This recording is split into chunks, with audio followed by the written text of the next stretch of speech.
So Jon Anik is a cuck and a Karen, and in the last 2 months he's completely and utterly ignored 2 severe cases of racial abuse. But who the fuck is this cracker to tell me who the fuck I am? Are you dumb? Cracker. Cracker the cracker. And instead of calling out this rampant anti-white rhetoric that is so prevalent in society and in the UFC, he chose to whinge and cry over a criminal and possibly nominee for Worst Fighter of the Year.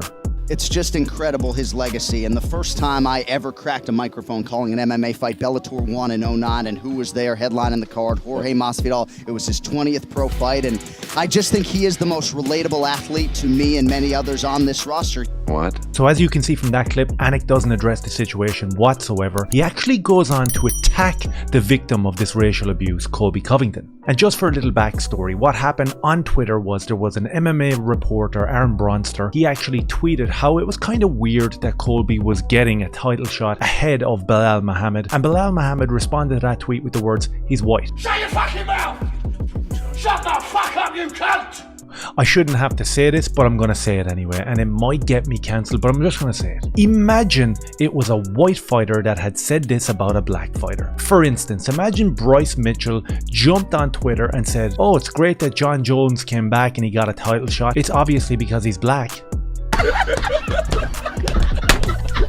There would be widespread soy tears being cried from the MMA shills and the general cuck soy boys across society.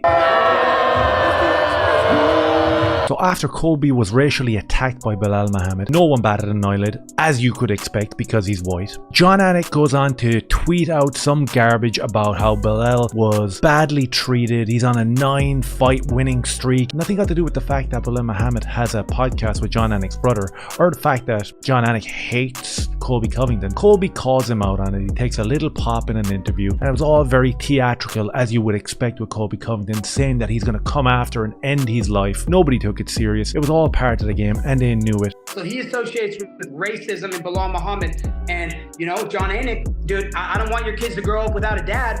Just realize you live in Boca. I live in Miami, motherfucker. You're not too far from me, so you better shut your fucking mouth. But Jon Anik doubles down and goes for the jugular just the other night after he stopped crying and whinging about Masvidal retiring, which, by the way, isn't going to happen. And Colby Covington called that out and predicted it right, because in the last few days, Masvidal the Rat has come out and said, I'll never say like I'll never come back. Again, it was all a big show, it was all garbage, and Colby called it out perfectly. But Anik doubles down and starts taking pop shots at Colby Covington. He has never once, unlike Colby Covington, had to step out of his own skin to have a fan base, right?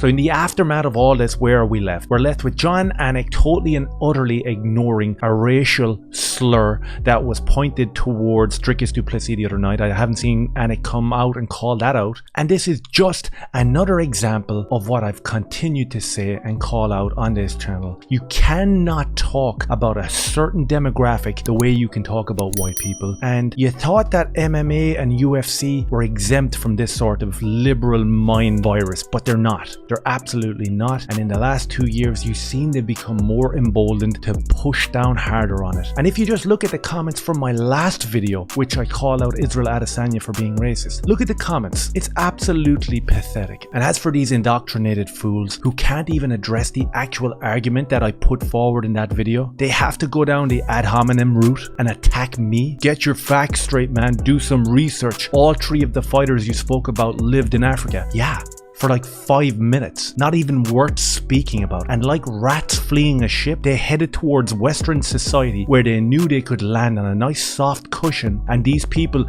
eventually would bend the knee and beat themselves up for them. That's what they did. So there's your facts. Everything's all rolled up in a nice little bow there for you. I did the research, and the time that they spent living in Africa, I've actually been waiting for buses longer than that. Let me know your thoughts down below. Cheers.